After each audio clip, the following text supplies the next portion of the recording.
Hello students, आज हम mode discrete series में कैसे फाइंड किया जाता है ये देखने वाले हैं। आपके सामने क्वेश्चन है, कैलकुलेट द मोड, बहुलक ज्ञात कीजिए x और f। x means values, f frequencies are given. Now solution. Discrete series में मोड फाइंड करने के लिए आपको ग्रुपिंग टेबल बनाना होगा। ग्रुपिंग टेबल 7 कॉलम्स की बनाई जाती है। फर्स्ट कॉलम में आपको x लिखना है, सेकंड कॉलम में फ्रीक्वेंसी जिसे नंबर 1, आगे 2, 3, 4, 5, 6। x और f लिखने के बाद ग्रुपिंग टेबल बनाने के लिए फ्रीक्वेंसी के फर्स्ट कॉलम में जो हाईएस्ट फ्रीक्वेंसी होता है उस पर आप एक साइन बना दें, सर्कल बना दें।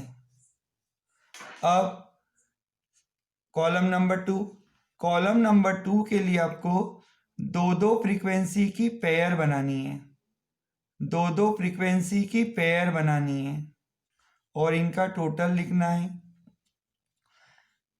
3 and 5 8, 8 plus 17 25, 4 plus 2 6।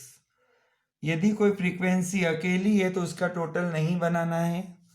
Third column में आपको फर्स्ट फ्रीक्वेंसी को छोड़कर दो फ्रीक्वेंसी की पेयर बनानी है। तो फर्स्ट फ्रीक्वेंसी 3 को यदि हम छोड़ दें तो 5 plus 8 13, फिर 17 plus 4 21, 2 plus 1 3। हाईएस्ट फ्रीक्वेंसी को सर्कल में रख दें। अब कॉलम नंबर 4 नंबर में आपको 3 फ्रीक्वेंसी का टोटल करना है, 3 फ्रीक्वेंसी की पेयर बनानी है।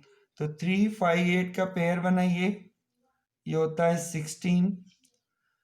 फिर नेक्स्ट 3 फ्रीक्वेंसी में 17 plus 4 plus 2 तो ये होता है 23।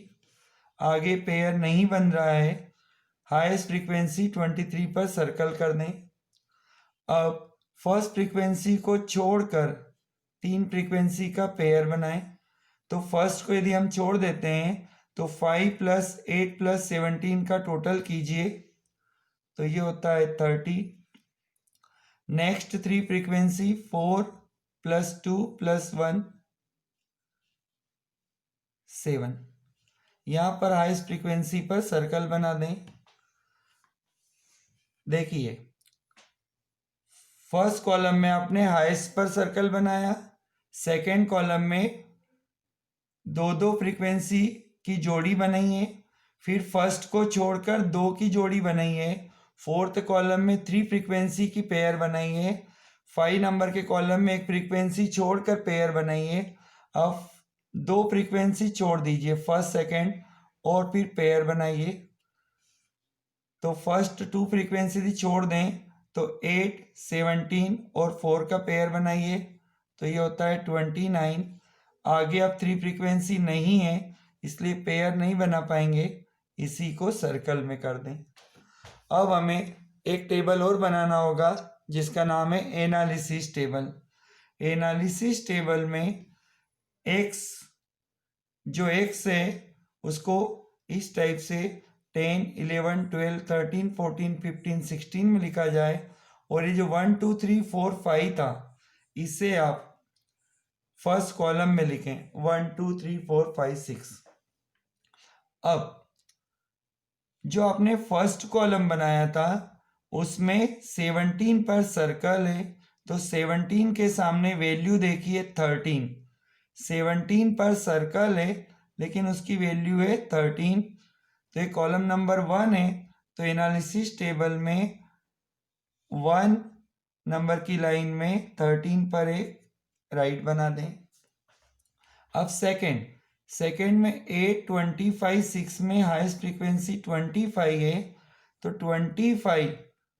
25 के सामने की आप वैल्यू देखिए 25 के सामने वैल्यू आप देखेंगे तो 12 और 13 होता है। ये कॉलम नंबर 2 है, तो नीचे 2 नंबर के कॉलम में 12 और 13 पर राइट बना दें। फिर 21 के सामने आप x की वैल्यू देखो। 21 के सामने x की वैल्यू देखते हैं तो 13 14 होता है, तो नीचे 3 नंबर की लाइन में 13 और 14 पर राइट लगा दें। फिर कॉलम नंबर 4 में 23 पर सर्कल है। 23 3 वैल्यूज से बना हुआ है। इसके सामने आप वैल्यू देखिए तो 13 14 15 होता है, तो कॉलम नंबर 4 में 13 14 15 पर राइट कर दें।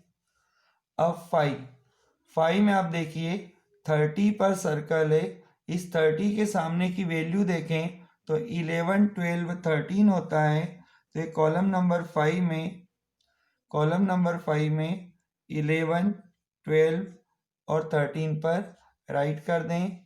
और आगे देखते हैं 6 नंबर के कॉलम में 29 पर सर्कल है। 29 के सामने की वैल्यू देखें तो 12 13 14 होता है, तो 6 नंबर के कॉलम में 12 13 14 पर राइट लगा दें। अब आप देखिए इनमें टोटल करना होगा, तो यहाँ पर 1 3 6 3 1, तो आप ऐसा कह सकते हैं जो वैल्यू x की 13 है वो 6 टाइम ज़्यादा साइन हो रहा है, तो यहाँ पर हम लिखेंगे मोड। मोस्टली रिपीटेड आइटम को मोड कहा जाता है, जेड, तो मोस्टली रिपीटेड आइटम यहाँ पर हुआ 13। क्लियर?